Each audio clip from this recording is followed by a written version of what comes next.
बिस्मिल्लाहिर्रहमानिर्रहीम अस्सलाम वालेकुम। आज फिफ्थ क्वेश्चन हमने एक्सरसाइज का पढ़ना है। फिफ्थ क्वेश्चन बेटे है आपके पास, an old saying is that a chain is only as strong as its weakest link. यानी एक चेन उतनी ही मजबूत होती है जितना कि उसका कमज़ोर तरीन जो है वो लिंक है मजबूत हो। So what analogue statement can you make regarding experiment data use in computation. तो इसमें बिल्कुल ये मैथमेटिकली भी ये चीज़ बिल्कुल साबित की जा सकती है। इसका आंसर आपने कुछ इस तरीके से लिखना है, ये पूरा क्वेश्चन आपने लिख देना है। उसके बाद लिखना है कि ये जो data use in computation is as follows, यानी कि क्वेश्चन के बाद आपने लिखना है एज़ फॉलोज़ या बिकॉज लिख दें। A result obtained by mathematical computation of experimental data is only as much accurate as its least accurate reading in the experimental data। यानी ये उतना ही एक्यूरेट होता है, बिल्कुल ठीक हो सकता है जितना कि उसकी कम अज़ कम एक्यूरेट जो है वो रीडिंग होगी, कम अज़ कम जो ठीक रीडिंग होगी एक्सपेरिमेंटल डाटा में। तो नेक्स्ट क्वेश्चन है आपके पास कि the period of simple pendulum is measured by a stopwatch, what type of errors are possible in the time period. तो बेटे इसमें दो किस्म के आपके पास एरर होते हैं, एक तो आपके पास सिस्टमेटिक एरर होता है और दूसरा इसमें पर्सनल एरर होता है। सिस्टमेटिक एरर आपको मैंने थ्योरी में भी पढ़ाया था कि सिस्टम जब भी ऑपरेटर्स में फॉल्ट होगा तो वो सिस्टमेटिक एरर है, और जब आपकी खुद इनएक्सपीरियंस होने की वजह से या आपकी मिस रीडिंग की वजह से आपकी कोई इशू आएगा तो वो आपकी मार्किंग अगर ठीक नहीं है तो वो पर्सनल एरर में काउंट की जाएगा। तो सिस्टमेटिक एरर है is the error due to the fault in the measuring instrument like stopwatch और vernier calliper. It can occur due to zero error in the stopwatch और poor calibre of the stopwatch. This error can be removed by applying correction factor. बेटे poor calibre कहते हैं खस्ता हाली को, कि आपकी जो स्टॉप वॉच है वो खस्ता हाल है, वो जंग आलूद है, वो ठीक तरीके से काम नहीं कर रही। तो इस किस्म के मामलात में जो एरर होगा वो सिस्टमेटिक एरर होगा। नेक्स्ट है personal error. The error takes place due to the faulty procedure of observer, कि ऑब्जर्वर जो है जो काम करने वाला है उसके जो प्रोसीजर में, उसकी मेथड में कोई ना कोई फॉल्ट है। और negligence and inexperience of a person. Negligence कहते हैं बेटे लापरवाही को, इनएक्सपीरियंस तजर्बा ना तजुर्बेकारी है कि उस बंदे की या तो वो तजर्बा रखते हुए कोताही कर रहा है या वाक़तन उसका काम करने का तरीका ही नहीं है, ढंग ही नहीं आता है, ना तजुर्बेकार है। Error in timing occurs when the stop watch started and when it is stopped. तो टाइमिंग में उस तरीके से एरर हो सकती है कि जब आपने शुरू लेट किया है टाइम, या लेट किया है या जल्दी उसको ख़त्म कर दिया है। तो ये दो किस्म के एरर्स थे और आई होप कि आपको ये समझ आ गए होंगे। कि नेक्स्ट है, does a dimensional analysis give any information on constant of proportionality that may appear in algebraic expression.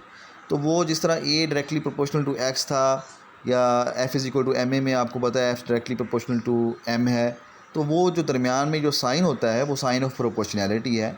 तो सवाल ये पूछ रहा है कि क्या आपकी डायमेंशनल एनालिसिस जो होती है वो कोई उसके हवाले से हमें कोई इन्फॉर्मेशन देती है? बिल्कुल नहीं देती। Dimensional analysis doesn't give any information about the constant of proportionality or dimensionless constant k. This constant k can be determined experimentally or theoretically. कि ये आप एक्सपेरिमेंटली भी एक्सपेरिमेंट आपको पता है कि तजर्बा करना, थियोरेटिकली जस्ट थ्योरी में पढ़ना। तो ये दोनों हो सकते हैं, आप एक्सपेरिमेंटली भी कांस्टेंट को डिटरमाइन कर सकते हैं और थियोरेटिकली भी। मिसाल उन्होंने दी है T is equal to 2 pi square root L over G भी आप कह सकते हैं, या constant square root L over G भी आप कह सकते हैं। तो ये पेंडुलम में आपने 10th में भी पढ़ा था, ये उसकी मिसाल उन्होंने दी है, टाइम पीरियड ऑफ पेंडुलम की मिसाल दे दी है। तो T is equal to 2 pi square root L over G, जहाँ T is the time period, L is the length of the string, या G is the gravitational pull of the earth, जो gravitational acceleration है। Next Stokes law को भी आप इसमें example दे सकते हैं। F is equal to 6 pi eta R V, where 6 pi is number having no dimensions, so it is not accounted in the dimensional analysis. अगला सवाल है बेटे, इसमें पूछ रहा है डायमेंशंस लिखनी है आपने प्रेशर और डेंसिटी की। तो जिस तरह प्रीवियस लेक्चर्स में मैंने आपको डायमेंशंस लिखवाई थी, फोर्स की, एक्सेलरेशन की, वेलोसिटी की, स्पीड की, बिल्कुल वैसे ही आपने इसमें प्रेशर और डेंसिटी की डायमेंशंस को लिख देना है। और आपको पता है कि P is equal to F over A है, यानी कि pressure is equal to force पर यूनिट एरिया होता है, प्रेशर का फार्मूला है। फोर्स का फार्मूला आगे फर्दर है f is equal to m a over a capital हो जाएगा। तो फोर्स का हमने अपने चैप्टर में भी हमने ये डायमेंशन निकाली थी, M L T raise to power -2। Over area की जो है वो आपके पास एल स्केयर होगी, तो ये एल स्केयर भी ऊपर जाके आपके पास -2 हो जाएगा। और यूँ कटिंग करके आपके पास जो रिज़ल्ट आएगा मुख्तलिफ ब्रैकेट्स को ज्वाइन करने के बाद वो आएगा ml⁻⁻1 t⁻⁻2।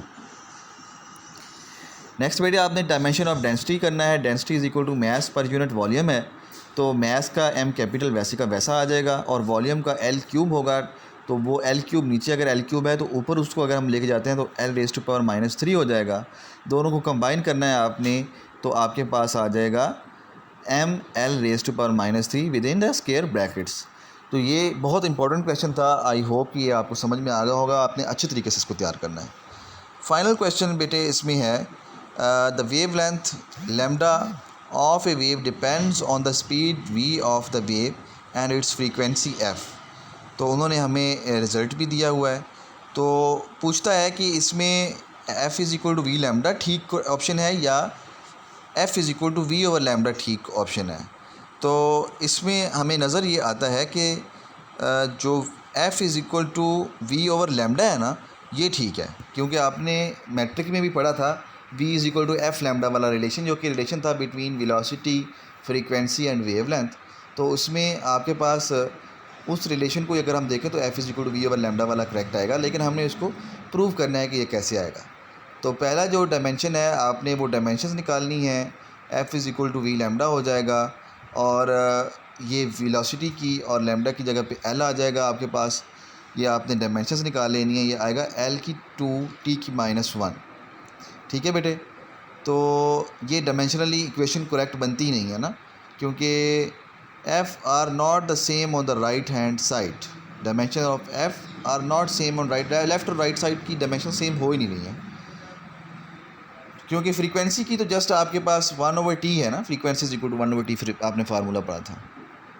Next f = v वाला केस है, तो उसमें f = t⁻⁻1 है, यानी 1/t को उन्होंने t⁻⁻1 लिख दिया है। वैल्यूज़ पुट की हैं, वैल्यूज़ पुट करने के बाद आपके पास l से कट जाता है और फ्रीक्वेंसी आपके पास t⁻⁻1 ही रह जाती है। तो इस तरीके से जो ऑप्शन नंबर 2 था आपके पास f = v/λ वो करेक्ट है।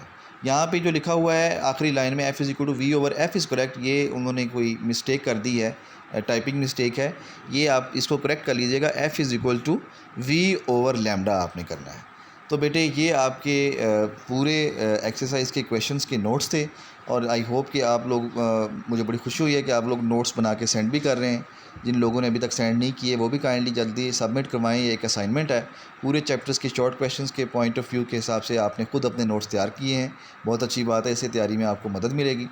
ये क्वेश्चन हमारे पूरे हो गए हैं। मंडे वाले दिन कोई लेक्चर नहीं होगा, बल्कि हम एक टेस्ट लेंगे, टेस्ट कंडक्ट करेंगे शॉर्ट क्वेश्चंस के पॉइंट ऑफ व्यू से। तो आपने पूरी थियरी और एक्सरसाइज के शॉर्ट क्वेश्चंस को अच्छी तरह से तैयार करना है। अल्लाह हाफ़िज़।